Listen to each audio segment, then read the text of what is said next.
आज की इस वीडियो में हम कुछ एमसीक्यू सॉल्व करेंगे और उससे वाबस्ता जो कॉन्सेप्ट्स होंगे उन पे भी डिस्कशन होगी ताकि आप इस तरह के और एमसीक्यूज़ को भी सॉल्व कर सकें। जैसा कि आप जानते हैं किसी भी एमसीक्यू के अंदर दो पार्ट्स होते हैं कि एक होता है इंफॉर्मेशन वाला पार्ट जो कि आपको किसी प्रॉब्लम या किसी टॉपिक के बारे में इंफॉर्मेशन दे रहा होता है, और उसका दूसरा जो पार्ट होता है वो आपसे कुछ पूछ रहा होता है और आपको रेफ़र कर रहा होता है कि जो नीचे दिए गए ऑप्शंस हैं उनमें से कौन सा सही है। तो यहाँ पे हमने जो इंफॉर्मेशन वाला पार्ट है वो एक ही रखा है, लेकिन उसमें से किस तरह के डिफरेंट टाइप के क्वेश्चंस बन सकते हैं, क्वेश्चनिंग पार्ट मुख्तलिफ हो सकते हैं, वो हमने चेंज करके 4 बना दिए हैं जो कि आज हम यहाँ पे डिस्कस करेंगे। तो स्टार्ट करते हैं। स्टार्ट करने से पहले हम जो इन्फॉर्मेशन वाला पार्ट है उसको रीड कर लेते हैं कि a particle has an initial velocity of 3i plus 4j and an acceleration of 0.4i plus 0.3j। ये हमारे पास एक इन्फॉर्मेशन है, कोई पार्टिकल है, उसकी वेलोसिटी और एक्सेलरेशन हमें कंपोनेंट्स के टर्म्स में दी गई है। अब स्टार्ट करते हैं कि क्वेश्चन वाला पार्ट क्या कह रहा है। क्वेश्चन वाला पार्ट बता रहा है कि after how much time it's horizontal component of velocity becomes thrice. Horizontal वाला जो कंपोनेंट है वो थ्राइस कब हो जाएगा, आपको टाइम डिटरमाइन करना है। यहाँ पे आप जहन में रखें कि आपको टोटल वेलोसिटी के साथ कोई कैलकुलेशन नहीं करनी, टोटल एक्सेलरेशन के साथ कुछ नहीं करना। हॉरिजेंटल कंपोनेंट की बात हो रही है तो हॉरिजेंटल पे ही फोकस करना है। तो सबसे पहले हम इस जो इन्फॉर्मेशन वाला पार्ट है उसमें देखेंगे कि जो एक्सेलरेशन का और वेलोसिटी का हॉरिजेंटल कंपोनेंट है वो क्या है। किसी भी वेक्टर में कंपोनेंट्स को कैसे हम मालूम करते हैं, ये इक्वेशन आपको बता रही है कि जब आपके पास कोई भी वेक्टर मौजूद हो उसमें वो हिस्सा जिसके साथ आई लगा होता है वो हॉरिजेंटल होता है, और वो हिस्सा जिसमें जे एडेड होता है ऐसा समझें कि वो वर्टिकल कंपोनेंट कहलाता है। तो यहाँ पे आपको नज़र आ रहा है कि वेलोसिटी में 3i मतलब ये हॉरिजेंटल वेलोसिटी है और 4j जो है वो वर्टिकल कंपोनेंट है। इसी तरह से आपको एक्सेलरेशन 0.4i मतलब ये हॉरिजेंटल है, 0.3j मतलब ये के वर्टिकल कंपोनेंट ऑफ एक्सेलरेशन है। हम ये चीज़ें यहाँ पे लिख लेते हैं कि हॉरिजेंटल वेलोसिटी 3 यूनिट्स है, वर्टिकल 4 यूनिट्स है, हॉरिजेंटल एक्सेलरेशन 0.4 यूनिट्स और वर्टिकल 0.3 यूनिट्स। अब आपको ये मालूम करना है कि थ्राइस वेलोसिटी कब होगी। हॉरिजेंटल जो इनिशियल है वो है 3 यूनिट्स, तो हॉरिजेंटल इसका थ्राइस मतलब 9, फाइनल वेलोसिटी 9, इनिशियल वेलोसिटी 3 और एक्सेलरेशन की ये अमाउंट। आपको टाइम मालूम करना है। सिंपली आप इक्वेशन इस्तेमाल करेंगे जो कि होती है v f equal to v i plus a t. Final velocity का वैल्यू, इनिशियल का, एक्सेलरेशन का, सारे वैल्यू सब्सटीट्यूट करेंगे। आप माइनस करेंगे 3 ऑन बोथ साइड्स, रीअरेंज करेंगे इक्वेशन को, और आपके पास जो रिज़ल्ट है वो मिल जाएगा 15 सेकेंड्स। तो ये है वो टाइम जिसके अंदर हॉरिजेंटल कंपोनेंट थ्राइस हो जाएगा। इसका मकसद है कि हमारे पास जो करेक्ट आंसर है that is c. C is the correct answer. Next question पे चलते हैं कि what will be its approximate speed after 10 seconds. 10 second के बाद जो उसकी स्पीड होगी वो क्या होगी। ये स्पीड हॉरिजेंटल या वर्टिकल नहीं बताई गई, मतलब आपको टोटल स्पीड बतानी है। तो आपके पास जो कंपोनेंट्स में स्पीड्स मौजूद हैं और एक्सेलरेशन मौजूद है उसको फिर से रिकॉल कर लेते हैं। ये है हमारे पास सारे की सारी हॉरिजेंटल कंपोनेंट्स की इंफॉर्मेशन, और यहाँ पे हमारे पास ये वर्टिकल कंपोनेंट्स की इंफॉर्मेशन है, वेलोसिटी और एक्सेलरेशन। अब हमें पता है कि हम ये इनिशियल स्टेज पे, फाइनल हमें मालूम करनी है, तो फाइनल के लिए इक्वेशन वही v f equal to v i plus a t. Horizontal के लिए भी वही लगाएंगे क्योंकि एक्सेलरेटेड मोशन है, वर्टिकल के लिए भी सेम लगेगी। तो हॉरिजेंटल फाइनल वेलोसिटी 7 यूनिट्स और वर्टिकल जो वेलोसिटी है फाइनल वो भी 7 यूनिट्स, क्योंकि आप यहाँ पे देख सकते हैं 3 प्लस 0.4 इंटू 10, ये 4 हो जाएगा, प्लस 3 7, 4 प्लस 0.3 इंटू 10, ये 3 इसके साथ ऐड हो जाएगा 7 यूनिट्स। ये हो गया कंपोनेंट्स। अब फाइनल वेलोसिटी होगी दोनों कंपोनेंट्स के स्क्वायर के सम को हम उसका स्क्वायर रूट लेंगे। तो जब हम इस तरह से करेंगे 7 स्क्वायर प्लस 7 स्क्वायर उसका होल स्क्वायर रूट, तो 2 7 स्क्वायर हैं तो इसका मकसद है 2 इंटू 7 स्क्वायर। तो 7 स्क्वायर को हम स्क्वायर रूट और स्क्वायर ख़त्म हो जाएगा, 7 square root 2। It means that correct answer is B.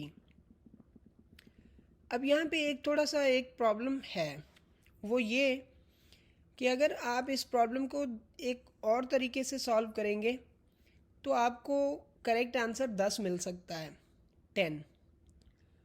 जब 10 मिल सकता है तो फिर हम कौन सा सिलेक्ट करें, बी या ए? एक्चुअली दोनों में डिफरेंस बहुत ज़्यादा नहीं है, जस्ट 0.1 का एक डिफरेंस है, लेकिन हम करेक्ट उसको तस्वर करेंगे जो कंपोनेंट्स की बेसिस पे होगा। वो इसलिए कि प्रॉब्लम हमें कंपोनेंट्स के टर्म्स में दिया गया है और हम उसके सल्यूशन को एक्यूरेट उसको कंसिडर करेंगे जो कि कंपोनेंट्स के फॉर्म में लिया जाएगा। अगर आप इन बल्क के फॉर्म में लेंगे तो वो भी गलत आंसर नहीं है, लेकिन हमें उसको प्रेफर करना है जो जिस तरह का सवाल दिया गया है उसी तरह के सल्यूशन से हमें मिल रहा है। अदरवाइज़ 10 भी करेक्ट होगा, आप उसको भी, क्योंकि डिफरेंस इज़ वेरी स्मॉल, उसको सही तस्वर कर सकते हैं। तो चलते हैं नेक्स्ट क्वेश्चन की तरफ। नेक्स्ट क्वेश्चन हमारे पास है कि which one of the followings best represent the vertical distance travelled in first 5 seconds.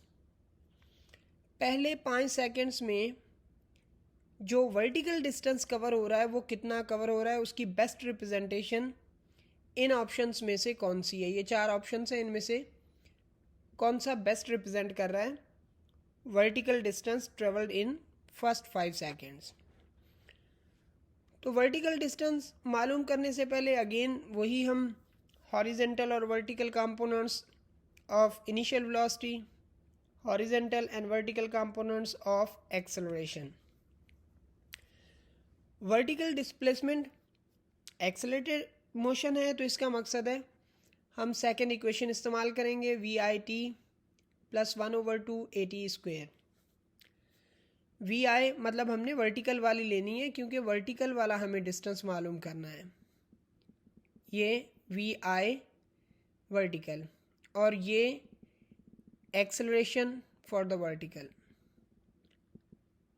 तो जब हम ये इक्वेशन इस्तेमाल करेंगे तो यहाँ पे आप देख सकते हैं कि हमने इनिशियल वेलोसिटी 4 ली, टाइम 5 सेकेंड बताया गया है, 1/2 एक्सेलरेशन की वैल्यू 0.3 और टाइम वही 5 सेकेंड्स।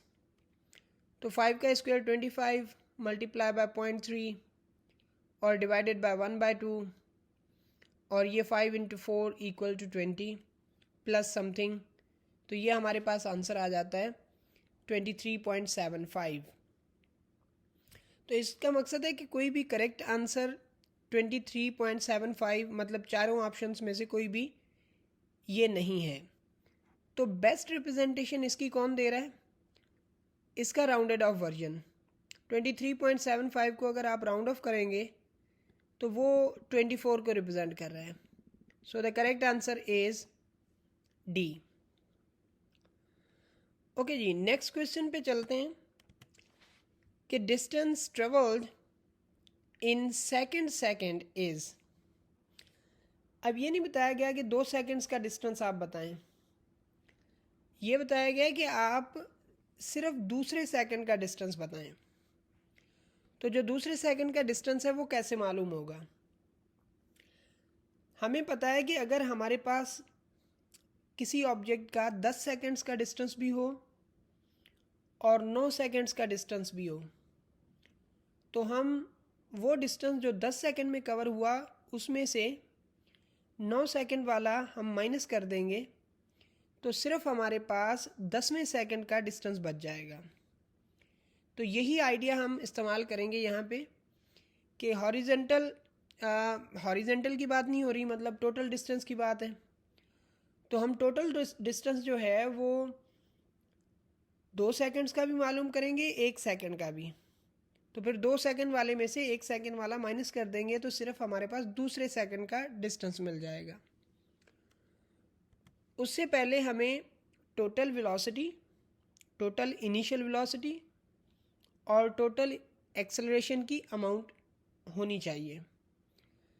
अब हमें यहाँ पे ये देखें कि प्रॉब्लम के अंदर बताया गया 3i + 4j। अगर आप इसका मैग्नीट्यूड मालूम करेंगे स्क्वायर रूट 3 स्क्वायर + 4 स्क्वायर, तो ये आ जाएगा 5 यूनिट्स, 5 मीटर पर सेकेंड। और इसी तरह से जब आप एक्सेलरेशन की वैल्यू निकालेंगे तो वो आ जाएगी 0.5 मीटर पर सेकेंड स्क्वायर, जो कि मैंने यहाँ पे दोनों लिख दिए हैं, ये यहाँ पे आप देख सकते हैं। ओके जी, अब उसके बाद हम फर्स्ट सेकंड का अगर डिस्टेंस मालूम करें तो इक्वेशन हमारे पास है VIT + 1/2 AT square. Initial velocity 5 है, सेकंड 1 है, एक्सेलरेशन 0.5 है, सेकंड 1 है, उसके ऊपर स्क्वायर होगा तो वही, तो ये हो जाएगा 5.25 मीटर्स। तो ये सिर्फ पहले सेकंड का डिस्टेंस है। इसी तरह से सेकंड का मालूम करेंगे तो 5 × 2 + 1/2 0.5 × 2 स्क्वायर मीन्स 4, तो ये हो गया 11 मीटर।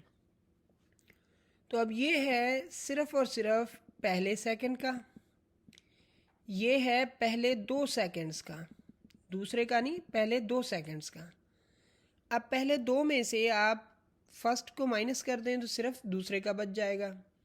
जैसे आप कहें आपने जनवरी और फरवरी दोनों मंथ में 20,000 खर्चा किया और आपने सिर्फ जनवरी में 11,000 खर्चा किया, तो अब आपको अगर सिर्फ फरवरी का मालूम करना है तो आप क्या करेंगे, दोनों मंथ के खर्चे में से पहले मंथ का खर्चा माइनस कर देंगे तो आपके पास सिर्फ दूसरे मंथ का खर्चा बच जाएगा। तो यही टेक्निक हम यहाँ पे इस्तेमाल कर रहे हैं। तो S2 - S1, तो 11 में से 5.25 जब आप माइनस करेंगे तो आपके पास आ जाएगा 5.75 metre. So the correct answer is B, जो कि 5.75 मीटर है। So this is the correct answer. और आप यहाँ पे इस वीडियो में जब भी कोई क्वेश्चन स्टार्ट हो रहा है तो आप सबसे पहले ये करें कि क्वेश्चन को स्टार्ट करने से पहले आप ख़ुद से उसको सॉल्व करने की कोशिश करें और वीडियो को पॉज कर दें।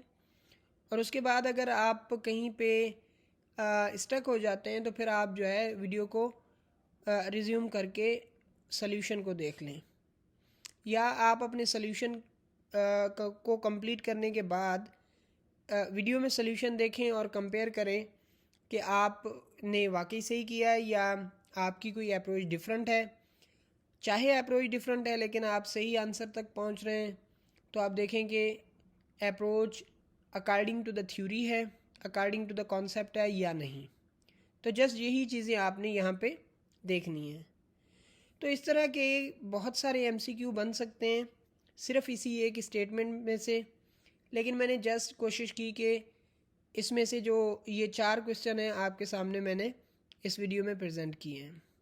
सो in next video we will discuss more questions and more concepts like this.